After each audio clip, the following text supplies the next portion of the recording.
Hello. Magandang umaga ulit sa inyong lahat dyan. At ito naman ako.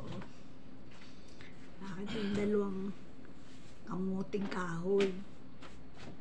Nakabili yung pamangkin ng asawa ni Annabel. Asawa ng pamangkin ko. May uwing dalawang kamuting kahoy. At ito susubukan ko naman gawin kasaba cake. Ito.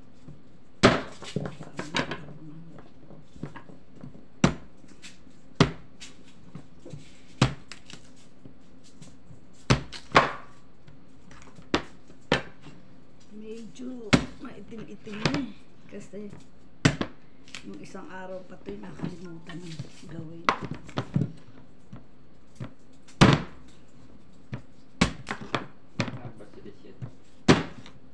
Siya nga bumili.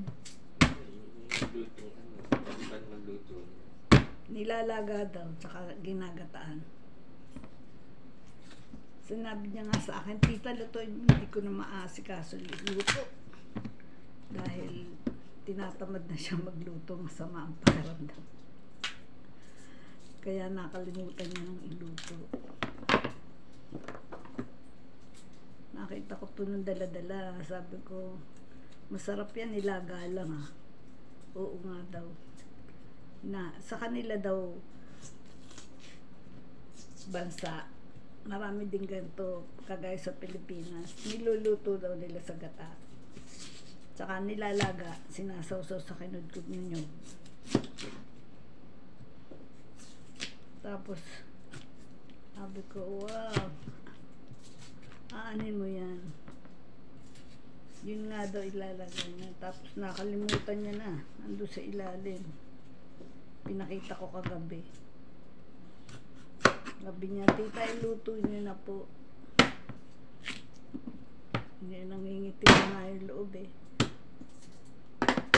Medyo nangingitim.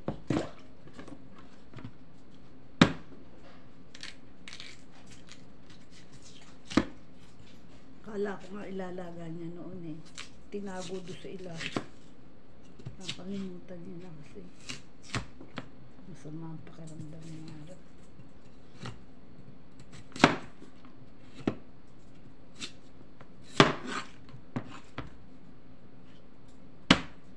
Marami nito sa sa Hong Kong. Hindi naman ako bumibili dahil akala ko hindi nila gusto si Richard ang bumili.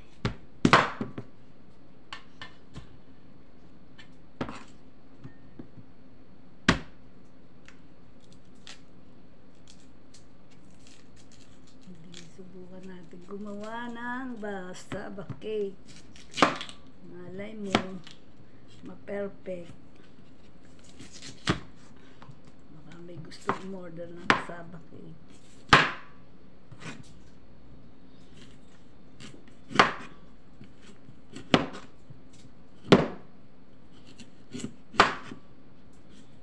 Ni Romel gumagawa na ito eh. Noon nagregalo ng 2 tray ng birthday na Henry.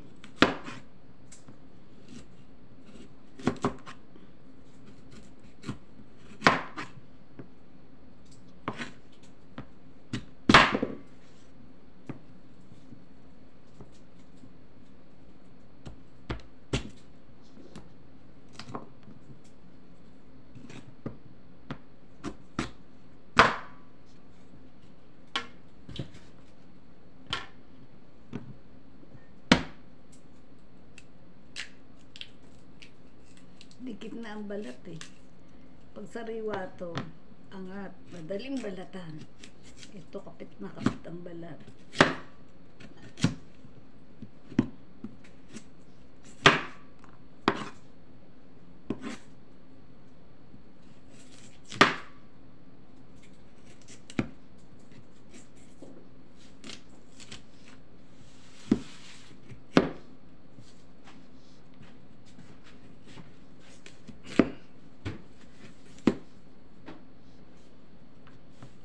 Nagtitinda sa marketplace nito eh.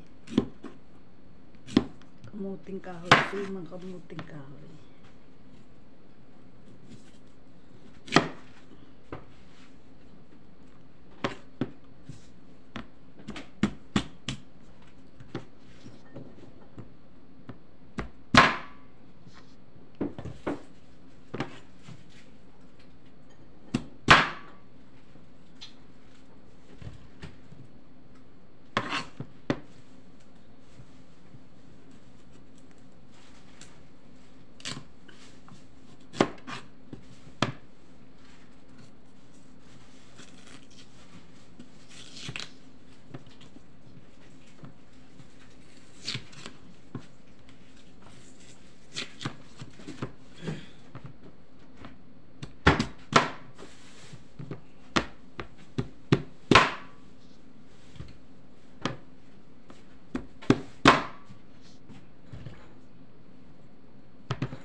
Ayan, tapos ko nang balatan ang kamuting kahoy. At eto, gigilingin ko pa muna. Sige, babaya mamaya pagka naluto, papakita ko ulit sa inyo. Gigilingin ko muna to. Mamaya ako na ipakikita ulit sa inyo.